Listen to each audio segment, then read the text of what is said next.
আজ আমি আপনাদের দারুণ স্বাদের কাঁচা আমের কাসুন্দি বানানো দেখাবো। আর এই কাসুন্দি বানিয়ে আপনারা সারা বছর সংরক্ষণ করে রাখতে পারবেন।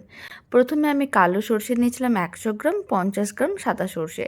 গরম জল দিয়ে ভিজিয়ে এক সাইডে রেখে দিতে পারেন বা ঠান্ডা জল দিয়ে ভিজিয়েও এক সাইডে রেখে দিতে পারেন 10-15 মিনিটের জন্য।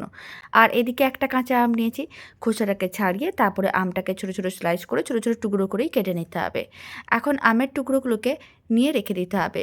আর 10-15 মিনিট পরে যখন সর্ষে দানাগুলো ভিজে যাবে মিক্সির জারের মধ্যে নিয়ে নিতে হবে। তার মধ্যে কাঁচা আমের টুকরোগুলো, অল্প একটু লবণ আর জল দিয়ে খুব ভালো করে পেস্ট করতে হবে। মিশ্রণটা খুব ভালো করে পেস্ট করা হয়ে গেছে, একেবারেই মসৃণ, কোনো রকমের দানা নেই।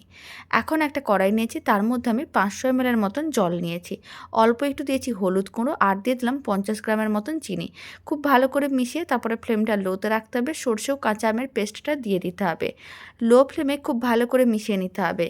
খুব ভালো করে মিশিয়ে নেওয়ার পরে এখন আমি 50 ml মতন সর্ষের তেল দিয়ে দিলাম। আর খুব ভালো করে আবারও একসঙ্গে মিশিয়ে নিতে হবে। এবার 3 মিনিটের মতন মিশ্রণটাকে ভালো করে গরম করে ফুটিয়ে নিতে হবে। 3 মিনিট পরে ফ্লেমটা অফ করতে হবে আর 2 চামচের মতন ভিনেগার মিশিয়ে মিশ্রণটাকে ঠান্ডা করে নিতে হবে। তাহলেই রেডি হয়ে যাবে দারুণ স্বাদের কাঁচা আমের কাসুন্দি। বাড়িতে বানিয়ে দেখতে পারেন, খেতেও ভীষণ ভালো হয় আর বানানো তো একেবারেই সহজ।